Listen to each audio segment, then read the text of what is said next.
okwetomba iterembera mbi y'orutindo rwa Warugu abaturani bagira ngu abantu babo batandikire no kugwamu babano bambuka kuza Bitoma na Kyampunga akuba akagwa mu mwana w'omwishiki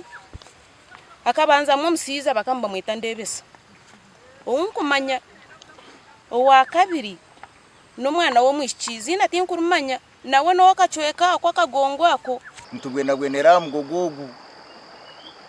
tutura mbataho mugogo ni enjura kwe kwizura yizura egitwara ekimara kugitwara tugaraka twerundana tutahwendije atiyo government ni sababu yambi kwena ngo yambe amujerogu eguntinde kandi nango nyonka chairman ni shira kuhandika munonga mpandikira RC2 mpandikira RC6 fika RC3 nango bigumiza mu wakati obiyambi ahamujerogu Wanyuma yo kurabo munakweje okumara emyaka 69 abatura beterire nduru uwo mutura mutahi wabo ko henamanya champene obayambere kutaha emiti ya Rutindo ngo babonaho ku bantu baraba twina abana bishomero abo ku rwoko kuzoko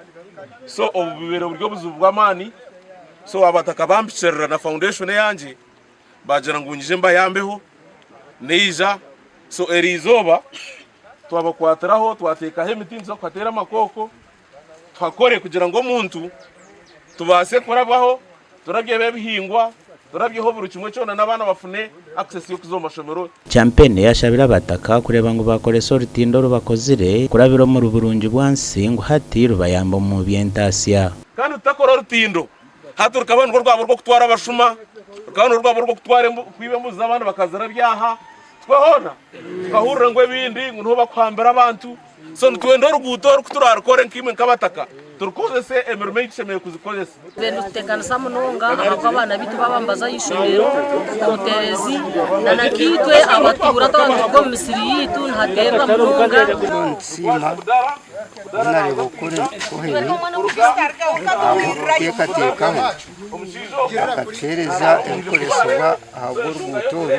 okore byona barabero mu nkore ya burungi bwansi barukutaha makoko babase kurabaho gasha kwa Abraham Ganzi.